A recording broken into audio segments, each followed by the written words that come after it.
공수처장 추천 문제가 월요일 아침부터 국회를 뜨겁게 달궜습니다. 지난주 공수처장 후보 추천위가 3차 회의의 끝으로 결국 파행을 겪었었죠. 이런 상황에 여당은 곧바로 야당 추천위원이 한 명이라도 반대하면 공수처장이 나올 수 없는 법을 개정하겠다고 나섰습니다. 그러자 국민의힘 소속 법사위원들이 박병석 의장에게 중재를 요청했고요. 결국 오늘 오후 박 의장이 두 원내대표와 회동을 하게 됐는데 이 회동을 앞두고 여야 간 기싸움은 치열했습니다. 오늘 원내대표 회동이 여야 합의로 공수처를 출범시킬 마지막 기회입니다. 국민의힘의 태도 변화가 없다면 민주당은 공수처법을 개정할 수밖에 없다는 점을 다시 한번 분명히 말씀드립니다. 정당하게 거부권을 행사했음에도 불구하고 겁박에 가까운 태도로서 거부권을 회수해가는 건 맞지 않습니다. 야당이 동의하는 후보가 나올 때까지 하라는 것이 이 법의 취지이고 그것이 민주당이 원래 설계했던 것이라는 점을 잊어서는 안 될 것입니다. 일단 국민의힘은 거부권 얘기를 또다시 꺼내며 단호한 입장을 내비쳤습니다. 어제도 주의영 원내대표는 센 발언을 내놨습니다. 문재인 정권이 공수처법 개정을 위한 군사작전에 돌입하겠다고 엄포를 놓고 있다며 공수처는 권력형 비리의 쓰레기의 하치장, 그리고 정말 처리장이 될 것이라고 한 겁니다. 여당은 일단 국민의힘의 태도 변화를 주문했는데 타협의 여지가 있는 걸까요? 이낙연 당대표의 발언을 들어보면 타협의 여지는 없어 보입니다. 어제는 공수처에 대해 야당 지도자가 상식에 어긋나는 막말을 했습니다. 야당의 집요한 방해에 실망을 금할 수 없습니다. 법사위는 공수처법 개정안을 국회법 절차에 따라 처리해 주기 바랍니다. 이전부터 민주당은 공수처장 후보 추천이 결렬되면 법을 개정해버리겠다고 엄포를 놨었습니다. 지난주에 추천이 무산되자 곧바로 오는 25일 법안 심사 소위를 열고 개정안을 심사하겠다고 한 건데요. 일단 여당에서는 구상 중인 게 이런 것들이 있습니다. 후보 추천위의 3분의 2, 즉 5명의 동의를 조건으로 하거나 기한을 정해놓고 기한을 넘기면 의장이 결정하는 방안입니다. 국민의힘은 정기국회 보이콧을 넌지시 내비쳤지만 174석의 거대 여당 앞에서 계란의 바위치기에 가까운 일입니다. 장외투쟁 얘기도 나왔는데요. 국회 밖으로 나가는 일이 얼마나 험난한지는 지금 신혼을 잠시 즐기고 있는 조익신 단장이 잘 언급해줬었죠. 다음 주엔 영하권으로 뚝 떨어진다고 합니다. 본격적인 겨울이 시작되는 지금 장외투쟁이라 게다가 국회 밖으로 나서긴 쉽지만 돌아오긴 쉽지 않습니다. 명분이 필요한데요. 공이 박병석 의장에게 넘어가자 박 의장은 공수처장 추천위는 최대한 빠른 시일 내에 회의를 재소집해서 재논의해주기를 요청한다고 했습니다.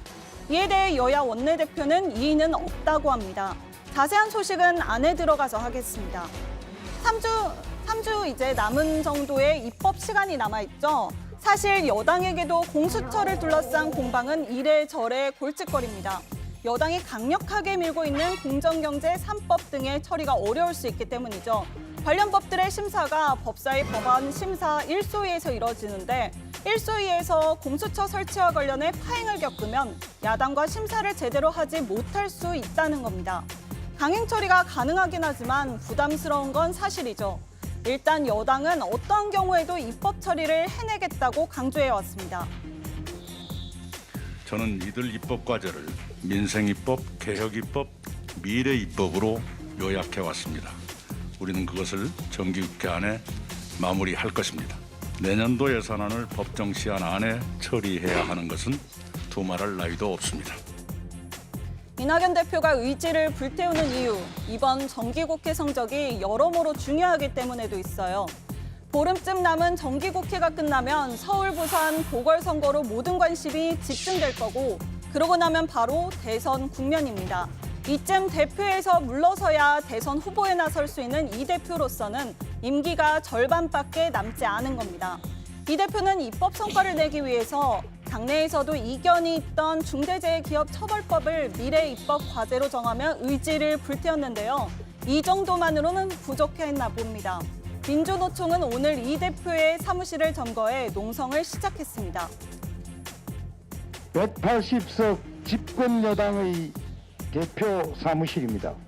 중대재해기업처벌법은 이낙연 원내대표께서 당론을 정하지 않았다고 했습니다. 어불성설입니다. 국회 이름은 입법 과제만이 아니라 보궐선거와도 같이 흘러가고 있습니다. 여당은 부산 보궐선거와 상관없다면서 가덕도 신공항 특별법이란 승부수를 띄워놨습니다. 국민의힘 내부에서는 의견이 분분했었는데요. 여당은 이런 틈을 노리고 집중 공격에 들어갔습니다. 양양자 최고위원은 가덕도 신공항 앞에서 국민의힘이 반으로 쪼개졌다는 점을 언급하면서 학교 학생회보다 못한 정치력, 국민의힘의 지도부란 존재하냐, 당론이 없는데 무슨 협치가 가능하냐고 비판했습니다. 어제 김민석 의원도 가덕도 신공항 찬성하냐 반대하냐, 당론이 있는 당이냐라는 글을 올렸습니다. 그런데 여기서 김 의원의 글, 내용이 아니라 다른 문제로 화제가 됐었죠. 주호영 원내대표 대신 갑자기 전 국회 부의장을 소환한 겁니다. 조금 뒤 바로 수정되긴 했지만 주승용 전 의장은 깜짝 놀랐겠네요. 여당의 공세에도 국민의힘은 여전히 입장이 정리되지 않았습니다. 대구에 지역구를 둔 주호영 원내대표, 오늘도 신중한 듯, 그러나 가덕도 신공항에 선을 그었습니다.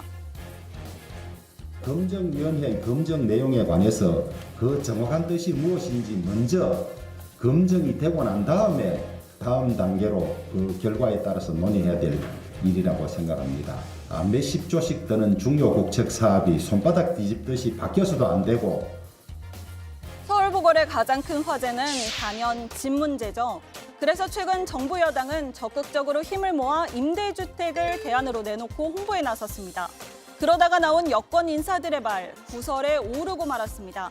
포문을 연 건 현재 여당의 미래주거 추진단 단장을 맡고 있는 진선미 의원입니다. 지난 20일 임대주택으로 나오는 빌라를 두고 이런 얘기를 한 겁니다.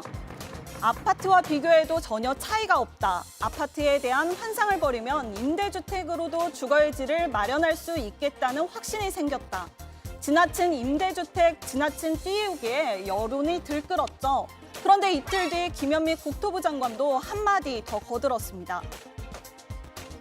준중형 규모의 방이 3개가 있어서 자녀가 많은 가정도 거주할 수 있고 걸어서 10분 거리에 초등학교와 지하철역이 있는 접근성이 좋은 주거 공간입니다. 예년 수준을 뛰어넘는 주택 공급이 이루어져 주택시장과 전월세 시장이 안정될 것으로 기대합니다.